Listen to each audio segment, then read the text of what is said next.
Today I've been having a play with Mark III, in particular using the 2010 screen set. Now this screen set is set up that you can do automatic tool setting. So what it will do is it will move to your fixed probe with a stop, and you change your tool and hit cycle start and it'll measure your tool. Now I don't know whether it's just me or I couldn't understand what was going on, but with the M6 macro it wasn't taking into consideration the material thickness that was set within the 2010 screen set. So I modified it to take into consideration that this is what I've come up with. It's probably wrong in many respects if the purist would look at it. I don't really care, it works and it's working well, so that's what I'm going to roll with. You guys have a look and see what you think. To test the tool setting and the tool changing, I've set up a basic program that's just going to cut 3 different tool paths with 3 different tools. You can see there I've got tool 1, tool 2 and tool 3.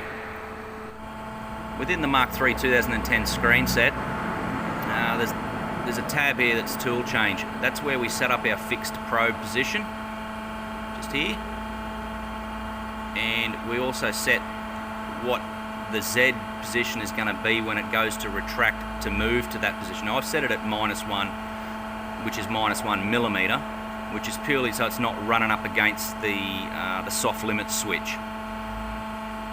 Up here we have the probe plate thickness. Mine's set at 46.8 mil.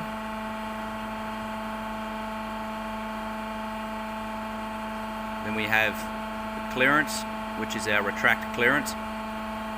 Then this here is the material offset. Now that's where I set my material thickness. So if I'm working from the surface of my material rather than the table, which sometimes we prefer to. If I want to work from the table, I just set that to 0. But if I want to work from my surface, I need to know where that surface is going to be. So my material, I've measured it, it's 12.8 mil, and I checked the material offset. So when it stops above the fixed probe, it's going to go down. It'll do one touch off at 700 millimeters a minute I have it set at. Then it will retract, and then it'll come down at 15 millimeters a minute to do its final touch.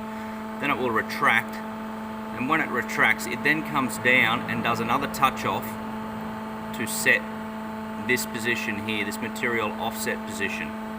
So that takes into consideration that's my material thickness. So let's see it do its thing.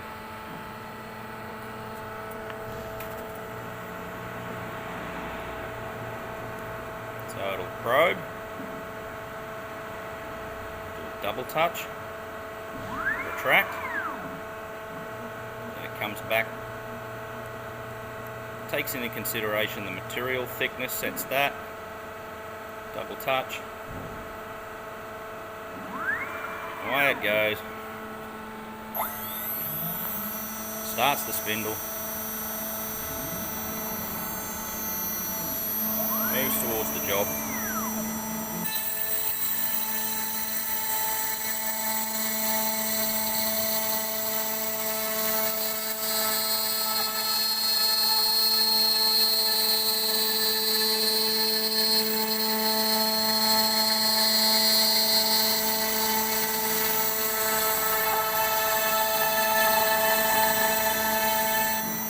Does what it needs to do.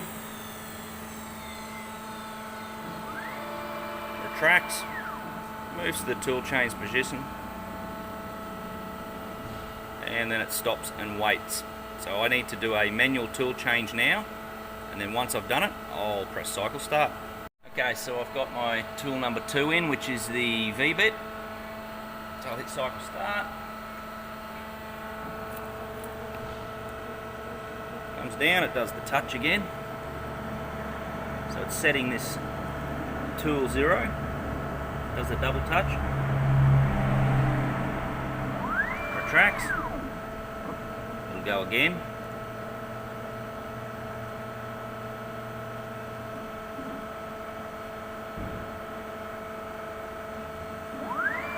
so that's set the material compensation.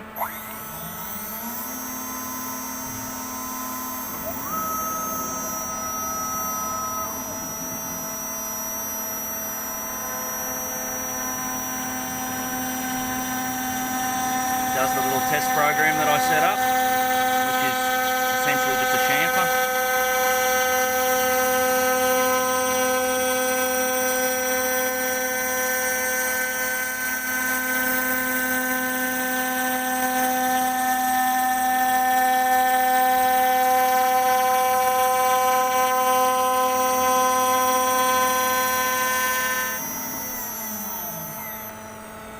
It'll retract, move to its tool change position, and it waits.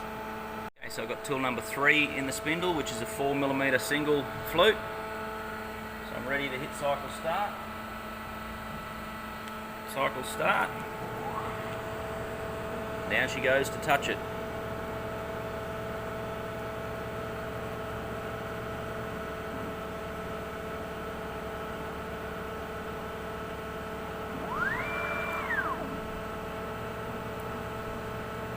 Its next touch again to compensate for the material.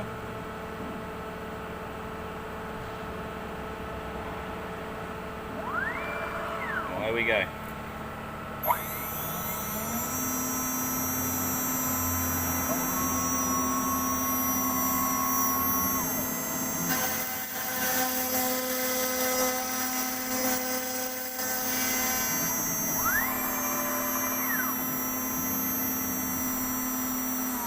Program end. So that's it. That's 3 tools, all manually tool changed using a fixed probe in Mach 3. Worked like a charm.